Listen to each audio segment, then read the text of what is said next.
பேரறிஞர் அண்ணா அவர்கள் ஒரு பட்டமளிப்பு விழாவில் சொன்னார், இன்று எங்கு பார்த்தாலும் ஆர்ப்பாட்டமும் போர்ப்பாட்டமும் கேட்கிறது. இளைஞர்கள் மத்தியில், குறிப்பாக மாணவர்கள் மத்தியில் அமைதியின்மை காணப்படுகிறது. அதற்காக நான் அவர்களை குறை சொல்ல மாட்டேன். அவருடைய லட்சியம் என்ன என்பதை அவர்களுக்கு உணர்த்த தவறியது பெரியவர்களாகிய நம் குற்றம். எனவேதான் அவர்கள் தவறு செய்கிறார்கள். நாம் நம் கடமையை ஒழுங்காக செய்திருந்தால் அவர்கள் ஒழுங்காக இருப்பார்கள் என்று சொல்லிவிட்டு அண்ணா மாணவர்களை பார்த்து சொன்னார், நீங்கள் பள்ளிகளில் படிக்கின்றீர்கள், கல்லூரிகள் படிக்கின்றீர்கள், பல்கலைக்கழகம் உங்களுக்கு பட்டம் தருகிறது. இந்த பள்ளிகள், கல்லூரிகள், பல்கலைக்கழகங்கள் இவையெல்லாம் எவ்வாறு வந்தன தெரியுமா? அண்ணா கேட்குறாரு.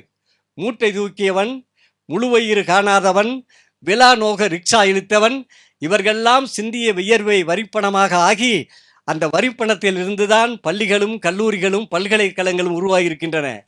எனவே அங்கே படிக்கின்ற நீங்கள் உண்மையிலேயே நன்றி உள்ளவர்களாக இருப்பீர்கள் என்றால், நீங்கள் படிப்பதற்காக எவன் மூட்டை தூக்கினானோ, நீங்கள் பட்டம் பெறுவதற்காக எவன் விழா நோக ரிக்ஷா இழுத்தானோ, அவர்கள் வாழ்வு மேம்பட உங்கள் அறிவும் ஆற்றலும் சென்று சேர வேண்டும்.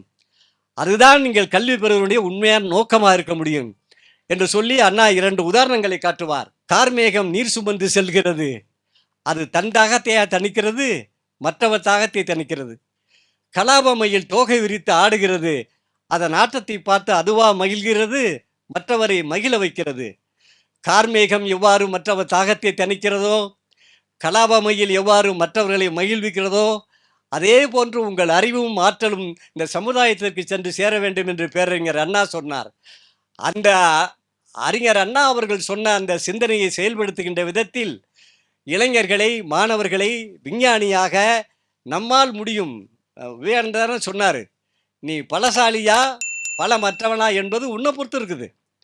உன்னை பலசாலி என்று நினைத்தால் நீ பலசாலி, பலவீனன் என்று நினைத்தால் நீ பலவீனன். எனவே நீ எவ்வாறு இருக்கிறாய் என்பது உன்னுடைய எண்ணத்தை பொறுத்து தான் என்று சொன்னார்.